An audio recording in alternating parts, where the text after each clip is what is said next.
the Grand Advanced Level, Unit 2, Structure and Bonding, Day 1 Revision. Okay, so Unit 2 consisting of this, talking about the bonding. Basically, 95% of the time we are talking about the bonding of covalent compounds. Unit 1, we came all the way up to this electron configuration and then the periodic properties. Periodic properties are also important in Unit 2, but we are starting bonding from the electron configurations, so that you guys need this big knowledge of writing these electron configurations. Okay, so to make bonding, there are supposed to be two kinds of interactions, attractions and repulsions. Attractions are going between electron and nucleus. Repulsions are going between electron negative and nucleus positive. When electron nucleus attractions are greater than electron repulsions and nuclear repulsions, then it is making the bonding. So that was the very first part we did at the class, to talk about this attractions and repulsions. And then attractions are greater than repulsions, they are making this chemical bonding. So the second part we talked about these evidences to show participation of electrons. We did these three evidences. Those three are, the very first one is electrolysis, and then the second one electrochemical cell, and then the third one the connection between electron configuration and the reactivity of elements. Electrolysis, we create reactions by using electrical energy. Electrical energy is the flow of electrons. Since there are electrons, something is happening, supposed to participating with electrons, so that is the electrolysis part. And then the second part is electrochemical cell. Here, using chemical reaction is providing electricity or flow of electrons, so that during the chemical reactions, electrons are making. And then the last part is the relationship between electron configuration and chemical reactivity of elements. Group 1 and group 17 are really highly reactive. That's because by gaining one single electron, they can reach inert configuration, as well as inert electrons have the least reactivity. That's because they are already inert, their configurations are fully filled. And then we talked about our syllabus. Chemical bonding divided into two different portions, intra and inter. Intra, family bonds, true bonds, you call them real chemical bond. Primary bonds, those are the stronger chemical bonds. Under that, inside the syllabus, we're going to talk about ionic, covalent and metallic. Basically, the covalent part is the major part, polar, non-polar and dative.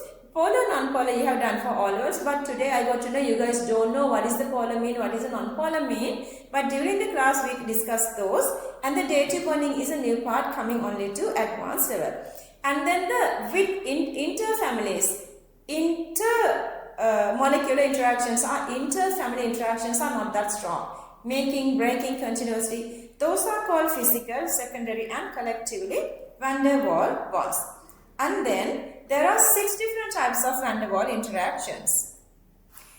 Okay, even we talk about this covalent and ionic bonding, what is the criterion that we decide a given bond is covalent or ionic? That is the 2.1. When the electronegativity difference is 0, it's nonpolar covalent. When the electronegativity is in between 0 and 2.1, polar covalent. When it is greater than 2.1, that is definitely an ionic bond. After that, questions. Then we were talking about covalent bonding. Sharing of two different orbitals mean they have to share these electron clouds and this overlapping of electron clouds. What is the overlapping of electron clouds? Is the concentration of orbitals in between one single common area of two adjacent atoms is the overlapping. Overlapping or mixing of orbitals makes the bonding, but there are 4 other different conditions that you cannot make bonding. When there are one atom in one orbital and then the other atom has no electrons, one electron in one orbital, other orbital has no electrons, then the second condition, both orbitals are empty, third condition, one is okay, other one 2 electrons not possible. And also if both orbitals are fully filled, 2 electrons maximum, that's again not possible. Overlapping patterns, there are 2 different overlapping patterns, either head to head, linear overlapping, or body to body, lateral overlapping. Linear overlapping and lateral overlapping. Linear overlapping give the strongest sigma bonding along the internuclear axis. Lateral overlapping perpendicular to internuclear axis, that is not that stronger. If you have one single bond, that is always a sigma bonding. Pi bonding comes after sigma bonding. Sigma bonding is the strongest one. If you have one single bond, that is definitely a sigma. If you have one single bond, that never become a sigma. Pi bonding, that's always a sigma. If you have 2 bonds, 1 sigma, 1 pi. If you have 3 bonds, 1 sigma and 2 pi bonding. Linear overlapping, we can divide it into 3 different parts depending on our syllabus. You don't go with D and F, which making the lateral overlapping. SS, SP and PP, since S are symmetrically spherical, S orbitals are symmetrically spherical, so that it can access with each other in different like 360 directions, and the maximum overlapping is possible, so that when they are making S overlapping, they get very closer to each other. So the strongest bond is the SS overlapping sigma. Example is H2 gas, we know that. And then the SP overlapping, 1S and 1P. As an example, you can go with HF, HCl kind of a condition, S orbital and P orbital. And then the last one is the PP overlapping. As an example, so you can go with Cl2 molecule, F2 molecule. So the last shell is coming from P orbital. Last electrons are entering to P orbital. So that P are overlapping to make this bonding. To determine the bond strength, 2 criterion we discussed, bond length and bond energy. S are overlapping better, so the bond length is less, so the bond strength is greater. Bond energy, since the SS very closer to overlapping, so they have huge energy, so that to break that bond we have to provide higher energy, so that SS bond strength is greater, so breaking is difficult. So the second part is the lateral overlapping. So this is the lateral overlapping, body to body manner. So you guys can see the sigma bond is already made, because the very first bond is always sigma. So once they are making the pi bonding, sigma is already there. Sigma strength is really high, pi bond strength is less. Pi bond is always existing above and below the plane as 2 different like a sandwich layer. So pi bond is not that stronger.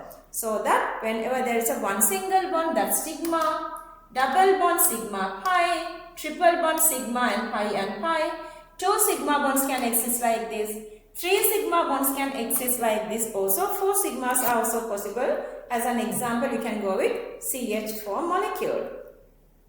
And then we talked about factors favoring formation of covalent bonding. Ionization energy is supposed to be less. Number of covalent electrons supposed to be high.